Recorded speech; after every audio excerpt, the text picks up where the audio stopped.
여러분 안녕하십니까? 합격단 벌써 이 두 순환제 건축법을 이제 처음으로 다시 왔죠.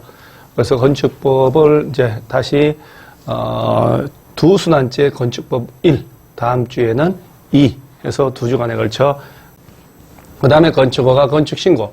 틀린 것은 이게 이제 자연환경 수질을 보호하려고 도지사가 지정했고 이 안에서 시장군수가 3층 이상의 위락이나 숙박시설 허가할 때 도지사 사전 승인 받는 거고요.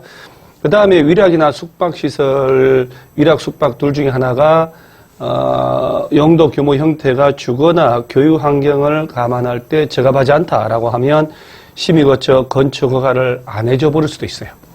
그 다음에 시도지사는 시군구청장 허가를 제한하면 즉시 장관에게 보고를 하고 그 다음에 연면적 180이고 2층 건축물의 대수수는 신고 대상이다. 건축 신고 대상 정말 어렵지요. 200 미만이고 3층 미만인 건물의 대수수는 신고 대상이다. 그 다음에 건축 신고환자가 신고 1년 내에 착수 안 하면 신고 효력이 없어집니다. 신고 대상은 1년 플러스 1년, 허가 대상은 2년 플러스 1년. 자, 조경 나오면 여러분요, 이 조경이든 공개공지든 건물지는 땅이 기본이 된다는 거 아셔야 돼요.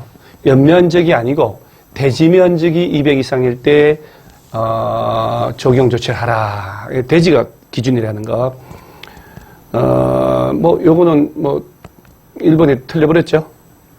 그 다음에 축사를 짓거나 대지 염분이 함유되어 있거나 가설 건축물 같은 것들은 조경할 필요 없고 공장인데 공장 짓는 땅이 5천이 안 되거나 공장이 1,500이 안 되거나 산업단지 안에 공장 지을 때 그 다음에 녹지지역하고 도시 외 지역 같은 데는 조경 안 해도 돼요. 그 다음에 하나 이제 물류시설 같은 경우는 1,500이 안 되면 조경 안 하는데 주거 상업지역에서는 1,500이 안 돼도 조경해야 되고 그런 것들을 이렇게 물류시설 이렇게 그 다음에 이제 공개공지가 나오는데, 바르지 못한 공개공지 면적도 대지 면적이 기준돼야 되죠. 땅 면적, 땅을 기준으로 해야 돼요. 모든 게 조경이든, 조경도 나무 심는 건 땅에 심잖아요. 공개공지, 이런 것도 다 땅을 기준으로 한다는 거. 요걸 한번 보시면, 공개공지는 나올 때가 됐거든요. 일반주거, 준주거, 상업지역, 중거, 일준, 상준. 그러니까 주거지역 중에 일반주거, 준주거, 전용주거 없죠. 모든 상업적 중학교 1학년 유건이 다 포함해요. 공업은 준공업 안에서 바닥 면적 합계 5천 이상의 문화집회 종교 문종이 그 다음에 일대 판매시설인데 판매시설 백화점 같은 거예요. 농수산물 유통시설은 제외돼요. 그 다음 터미널 같은 운수, 호텔 같은 숙박 그 다음에 업무시설 문종이 판운수기 운수 시정청사 같은 업무시설 지을 때 5천 이상 일준상준 안에 그럼 공개공지면 대지면적의 100분의 10 이하입니다. 대지면적에 이하 범위에서 조례가 정하는 만큼의 의자 같은 거 설치하는 거예요. 의자 조경도 해도 괜찮고 그럼 결론은 용적률 위로 올라가는 것. 용적률 높이를 1.2배 1.5가 아니고요. 완화됩니다.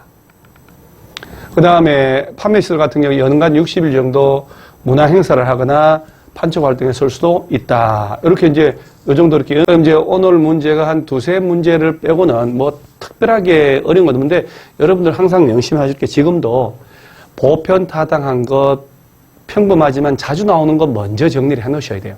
그러니까 늘상 쉽다라고 해놓고 틀린다. 공부가 잘못된 거예요. 그리고 한 단계 내가 완벽할 때 어려운 걸 하고 복잡한 걸 해야 되는데 어려운 걸 복잡한 걸 하면 공부를 잘하는 줄 압니다. 아닙니다. 75%는 평이한 보편 타당하고 자주 나오는 게 나와요. 그리고 이상한 것 하이라이벨은 25%예요. 20%. 그러니까 그런 건 접어도 된다니. 그것부터 하는 게 아니라 확률적으로 높은 것부터 먼저 하셔야 되는 거예요. 쉬운 것부터 안 틀리는 걸 만들어 놓고 그러고 해야 점수가 항상 고정적으로 70점, 75점 나옵니다. 길을 가다가 돌이 나타나면 약자는 남 탓하고 핑계댄 사람은 그것을 걸림돌이라 하고 강자는 뭐라도 극복하는 사람은 그걸 디딤돌이라 한다. 관념에 따라 달렸다는. 이제 100일 정도 남았는데요. 여기 이제 방송될 때 되면 며칠 줄어들겠죠. 100일 정도 석 달 남았는데 이제 앞으로는 뭐 스스로 회의를 한다든가 좌절한다든가 그럴 시간이 없어요. 여러분 무조건 난 된다만 믿고 매일매일 계획대로 한번 꾸준히 무수의 불처럼 한번 가보는 거예요. 여러분들 반드시 합격을 합니다. 자, 여러분들은 여러분 스스로 믿으시면 반드시 합격을 합니다. 믿으시기 바랍니다. 자, 수고하셨습니다.